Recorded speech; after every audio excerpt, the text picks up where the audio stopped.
Last last class में मैंने आपको बताया था जर्नल एंट्रीज़ के बारे में। ठीक है, जर्नल एंट्री कैसे की जाती हैं। पहले मैंने बताया था कि परचेज अगर हमने ख़रीदा है, परचेज किया है, तो उसकी एंट्री हम कैसे करेंगे। उसके अलावा मैंने आपको बताया था कि सेल्स अगर हमने करी है तो सेल्स की एंट्री कैसे करेंगे।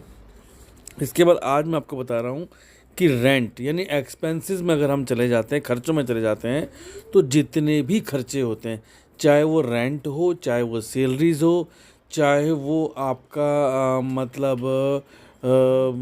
और टाइप के खर्चे हों, कार्टेज संबंधित खर्चे हों, व्हीकल से संबंधित खर्चे हों, कन्वेंस अगर आपका हो, या पोस्ट एंड टेलीग्राम से संबंधित खर्चे हों जो आप करते हैं, वो सारे खर्चे हमेशा डेबिट में ही आते हैं, क्योंकि what's come and what's goes out का हमें फार्मूला इसके अंदर लगाना पड़ता है। इसलिए मैं आपको बताता हूँ कि पहला रेंट का जो मैं बता रहा हूँ, तो रेंट अगर हम किसी को दे रहे हैं तो रेंट हमने दिया और हमारे रेंट दिया, और रेंट की एंट्री इस तरीके से होगी, रेंट डेबिट टू कैश। ठीक है, इसके बाद हमने किसी को सैलरी दी है तो सैलरी डेबिट टू कैश, और उसमें मैंने नरेशन में लिख करके दी है कि किस महीने के लिए हमने रेंट पे किया है और किस महीने के लिए हमने कैश पेड किया है। तो इस तरीके से और एंट्रीज भी आप इनमें बना सकते हो, जैसे कि बैंक की एंट्री है, बैंक में हमने कैश जमा कराया। ठीक है, अगर हमने बैंक में कैश जमा कराया तो बैंक डेबिट टू कैश।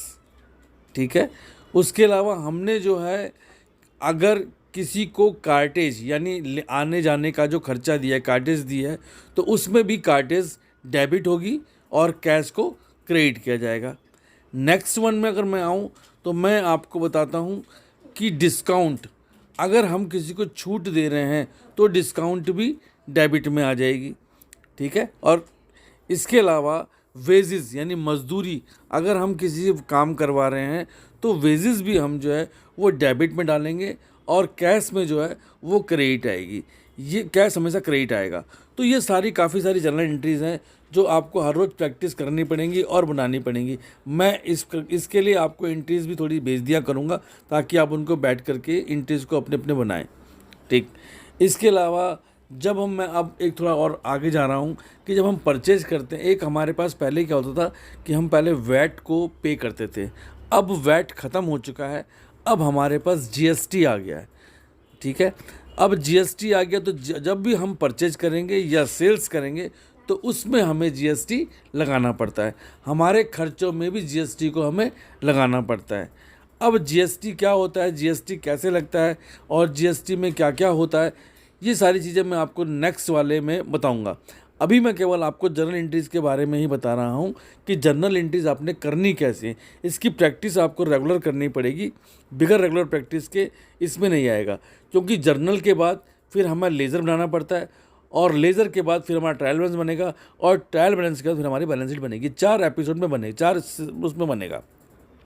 इसके अलावा जब हम कोई भी जर्नल एंट्री बनाते हैं तो उससे पहले हमारे पास वाउचर भी बनते हैं, हमें वाउचर बनाने होते हैं। अभी वाउचर क्या होता है, इसमें क्रेडिट वाउचर क्या होता है, डेबिट वाउचर क्या होता है, और बैंक का वाउचर होता है। ये काफ़ी सारे वाउचर भी इसके अंदर आते हैं, जो मैं आपको नेक्स्ट क्लास में वाउचरों की एक फ़ोटो खींच के भेज दूँगा कि किस तरीके से हम वाउचरों को लिखते हैं, किस तरीके से हम उसका यूज करते हैं, ताकि ये सारी चीज़ एक रीऑर्गेनाइज्ड हो कि भाई आपने जर्नल एंट्री भी कर ली, आपको वाउचर भी समझ में आ गया कि आपने वाउचर कैसे बनाए हैं, आपने बैंक में कैश जमा कराया वो किस तरीके से किया है। अभी मैं केवल आपको कैश से रिलेटेड चीज़ों को बता रहा हूँ कि हमने परचेज भी कैश में करी है, सेल्स भी हमने कैश में ली है, रेंट भी हमने कैश में दिया है, सैलरी भी हमने कैश में दी है।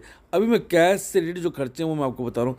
इसके अलावा क्या होता है, अगर हम इन्हीं को कन्वर्ट कर दें तो हम इसको, अगर हम किसी को रेंट दे रहे हैं और वो बैंक के थ्रू दे रहे हैं, चेक दे रहे हैं, तो चेक देंगे तो उसमें बैंक की एंट्री आ जाएगी। तो ये सारी चीज़ें जितनी भी बाकी अभी स्टार्ट कर रहे हैं हम जर्नल एंट्रीज के बारे में। और दूसरा क्या, परचेज अभी हमने आपको बताई कैश के लिए, परचेज क्रेडिट भी की जाती है, उधार भी खरीदी जाती है।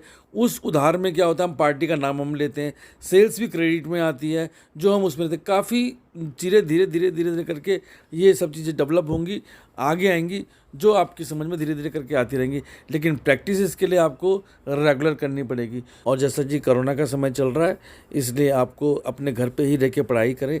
अगर किसी को इन्फॉर्मेशन चाहिए तो वो मेरे से ले सकता है, बाकी मैं नोट्स धीरे धीरे करके इसमें डालता रहूँगा।